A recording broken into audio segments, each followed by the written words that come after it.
This week I wanted to talk about the canopy cover I made for our pontoon boat a couple of years ago. It's by far the largest sewing project I've ever attempted. It has proven quite popular with our passengers, and I know this because whenever the sun comes out, they all pile underneath the canopy, and then it causes me weight distribution issues. I'm pretty proud of how it turned out. One of the great features of our pontoon was this large aluminum frame that provides a great structure to attach a canvas cover to. I needed a lot of help getting started. Luckily, I'd been watching my mother sew just about everything while I was growing up, and my brother had recently made a bimini top for his sailboat. He told me about a website called Sailrite that had tons of videos that instructed you how to do things just like the project I was undertaking. One of the major issues I had was trying to keep the canvas flat on the floor. Luckily, I found a helper for that too. The first lesson I took from Sailrite was making a semi-flat felled seam. I used that to join the major two sections of the top. I then stretched that over the frame and held it in place with just about every clamp I had.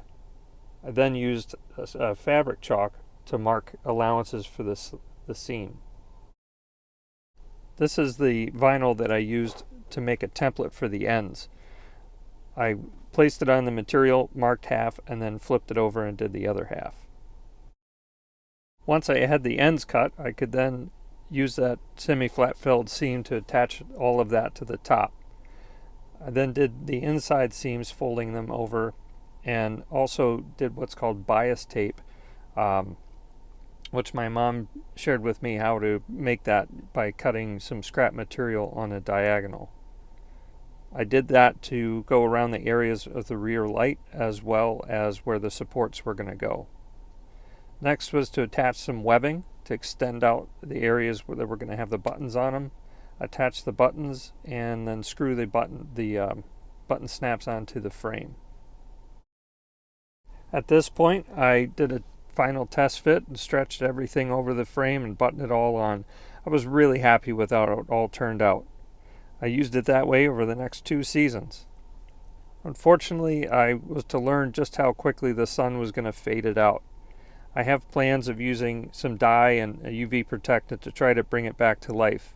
This is all because I was absolutely forbidden from making another one.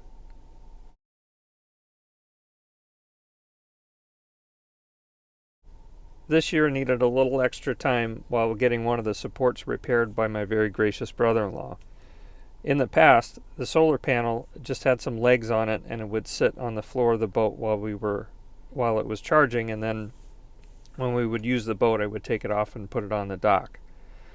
With everything apart, I was able to put some holes in the frame and run some bolts down to more permanently hold the solar panel on.